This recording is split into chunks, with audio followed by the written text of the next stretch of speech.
My girlfriend accused me of cheating to justify her affair with my best friend. Now she's begging me to come back. My name's Alex. I'm 28. Up until a few weeks ago, my life was on what I'd call Instagram-worthy mode. You know, perfect girlfriend, best friend, the whole deal. Claire, 26, was the kind of girl that made your mom say, "Don't screw this up." Beautiful, smart, could destroy anyone at trivia night. She was it. And Ryan? He was the ride-or-die buddy who knew all my secrets, including the embarrassing ones like my middle school ska band phase. Yeah, we don't talk about that. The three of us were like the cast of some feel-good Netflix show. Claire was the girl I saw myself marrying, and Ryan was already slotted in as my best man. Life was good. Too good. And that's probably why karma decided to sucker punch me. It all started on a Thursday night. Claire came home late, and from the moment she slammed the door, I knew something was off. She had that look, like she just watched me kick a puppy, or confess to being a Taylor Swift hater. Before I could even get a word out, she hurled my favorite sweatshirt at me. "You're a liar!" she screamed, her voice sharp enough to cut through my confusion. "You think I don't know?" I stood there like an idiot. "What are you even talking about, Claire? I didn't do anything." "Oh, don't play dumb," she snapped, her eyes practically shooting laser beams. "Lisa, on your phone. I saw it all."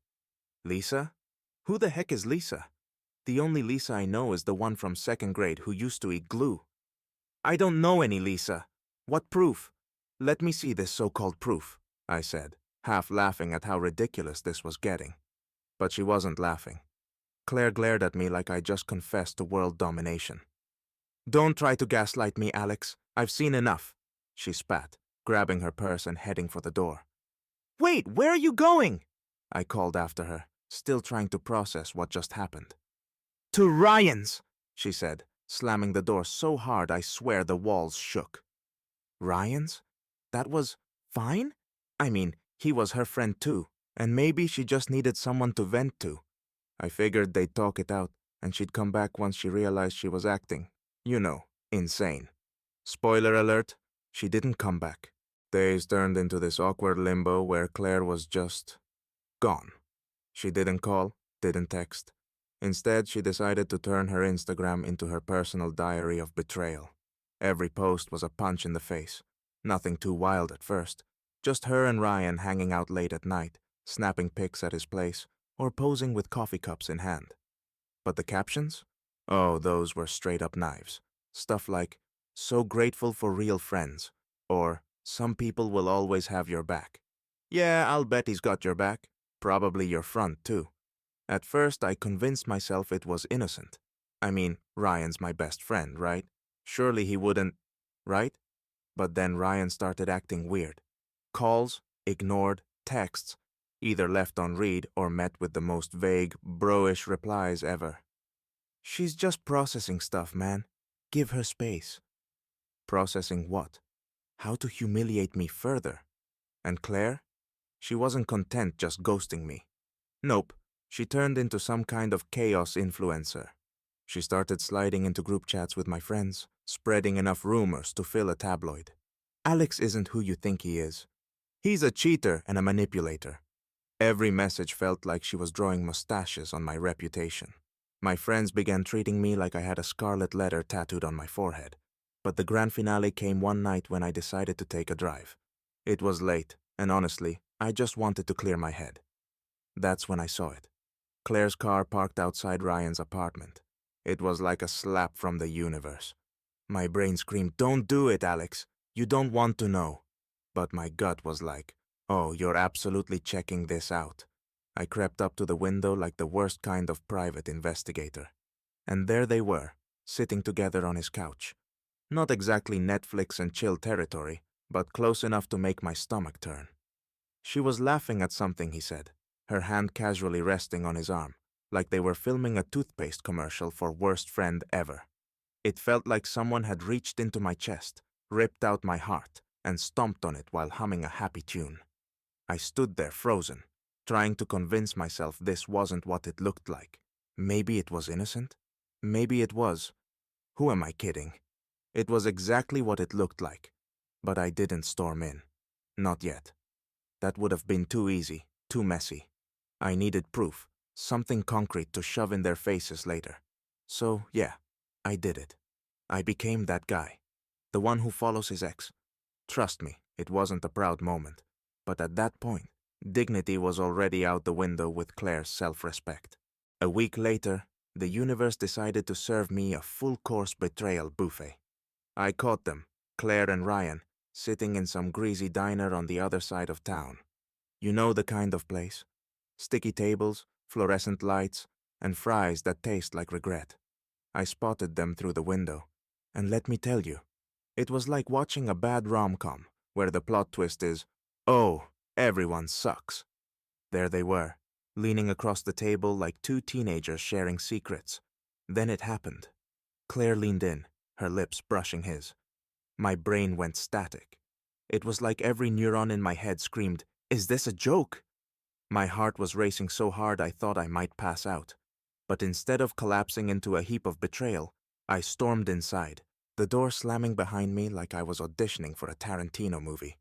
"What the hell is this?" I demanded, my voice louder than I intended. Every head in the diner snapped toward me like I just announced free food. Claire's face turned the color of toothpaste, pale and full of regret, while Ryan just stared at his plate like it might offer him a get-out-of-jail-free card. Spoiler, it didn't. "Alex, this isn't what it looks like," Claire stammered, her voice cracking like a windshield in a hailstorm. I barked a laugh, sharp and humorless. "Oh, really? Because it looks exactly like you two stabbing me in the back over a plate of curly fries." Ryan finally decided to grow a spine. "Look, man, we didn't mean for it to happen," he mumbled, like that made it all better. "Oh, so that makes it fine, huh? You didn't mean to betray me? Cool. I guess I'll just shake your hand and buy you dessert," I snapped, my voice dripping with sarcasm. By now, the diner was dead silent. Even the waitress had stopped pouring coffee midstream. Claire tried to pull out her poor me act, claiming she and Ryan fell for each other because I had supposedly betrayed her first. "You accused me of cheating to justify this crap?" I shot back, my voice cutting through her excuses like a knife. "We didn't plan it," Claire said, her eyes wide and watery. "It just happened, Alex." "Oh, right. Things like this just happen, like tripping over a rock or getting hit by lightning. Give me a break," I snapped. My laughter turned bitter, almost maniacal. "I didn't betray anyone. You made the whole thing up, Claire. You lied to everyone just to cover up your garbage decisions." Ryan opened his mouth to speak again, but I shut him down with a glare so cold it could have frozen the ketchup on the table. I wasn't sticking around to hear any more of their weak justifications. I turned and walked out, my hands shaking with rage. The door slammed behind me again, and the noise echoed like the closing credits on what used to be my life. I wanted to yell, throw something, punch a wall, but I kept walking, trying not to lose it completely. Because if I stayed, I was going to say something, or worse, do something that I couldn't take back. I blocked Claire and Ryan on everything, thinking that would be the end of it. But Claire? She couldn't leave me alone. She started calling at all hours, leaving voicemails where she cried about making a mistake. "Alex, I messed up. Ryan isn't you. I thought I wanted something different, but I was wrong." I ignored her. Until one night she showed up at my door. Her makeup was smudged and she looked genuinely broken.